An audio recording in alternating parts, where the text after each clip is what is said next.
The government's not doing enough for struggling Australians. Let's talk about it.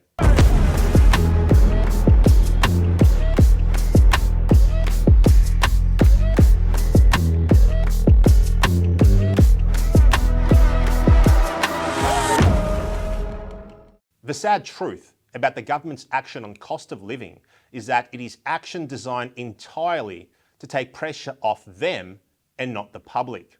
What have they done? For all his talk of a plan, the Prime Minister has done no more than point an accusing finger at supermarkets and implement an already legislated tax cut, with an added twist of duplicity. And for that, we are supposed to hail him as a leader who is on the front foot getting things done. Housebound cats got more done last year. Take the much heralded supermarket inquiry headed by Labor coalition partner the Australian Greens. It is an inquiry into the supermarket's voluntary code of conduct. The inquiry won't be completed until mid-year, by which time most Australians will have taken a second mortgage to afford their groceries. And how will a look-see at the voluntary code of conduct affect the price of eggs and milk? It won't. But I'll tell you what is affecting the price of groceries: fuel costs, power costs, industrial relations, interest rates. But the Greens-led inquiry won't be looking at any of those things because they are things that Labor can control and that Labor could do something about if they wanted to. Labor's action on cost of living is not designed to actually do anything. They could cut fuel excise, which would lower transportation costs, but they won't. They could abandon their mindless pursuit of renewables, lowering the cost of power, but they won't. They could give up on crazy industrial relations changes, making it easier for business to operate, but they won't.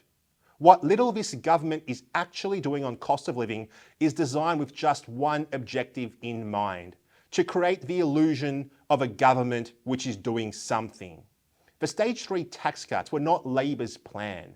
Their only plan was to move the money around a little bit, taking money promised to some and giving it to others in a cynical effort to buy votes.